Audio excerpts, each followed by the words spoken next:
হতদরিদ্র জনগোষ্ঠীর মাথা গোঁজার ঠাঁই হয়েছিল সিলেটের সীমান্তবর্তী উপজেলা কোম্পানিগঞ্জের শিমুলতলার গুচ্ছ গ্রামে। কিন্তু পাহাড়ি ঢলে তছনছ করে দেয় সেই ঘরগুলো। কিভাবে বিধ্বস্ত ঘরগুলো সারিয়ে তুলবে তা জানেন না এই গ্রামের বাসিন্দারা।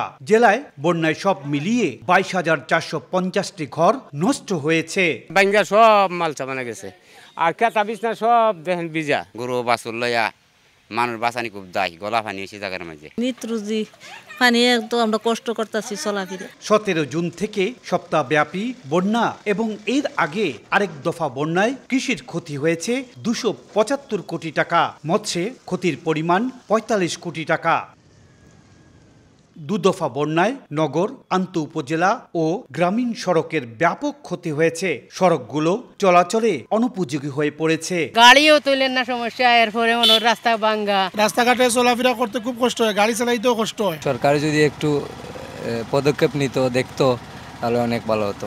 স্বাস্থ্য এবং স্বাদের মধ্যে চমৎকার একটা ব্যালেন্স করে পীর প্রিমিয়াম আয়োডাইজড লবণ। বালাগঞ্জ, গোয়াইনঘাট, কানাইঘাট, জৈন্তাপুর, ফেঞ্চুগঞ্জ সহ 13 উপজেলা এবং সিলেট নগরীর সড়কের যে ক্ষতি হয়েছে তা সারিয়ে তুলতে 500 কোটি টাকার মতো লাগবে। বিভিন্নভাবে ড্যামেজ হয়েছে, কোনোটা একদম সম্পূর্ণ পাশাপাশ ভেঙে গেছে, কোনোটা আংশিক এক পাশ বসে গেছে। এমনি করে আমাদের প্রায় 242 মিটার ব্রিজ কালভার্ট ক্ষতিগ্রস্ত হয়েছে। দুদফা বন্যায় 13 উপজেলার 160 কিলোমিটার সড়ক, 243 মিটার ব্রিজ ও কালভার্ট এবং নগরীর 250 কিলোমিটার সড়কের ক্ষতি হয়েছে। দুদফার বন্যায় সিলেটের আন্ত উপজেলা সড়কগুলো ক্ষতবিক্ষত হয়ে গিয়েছে।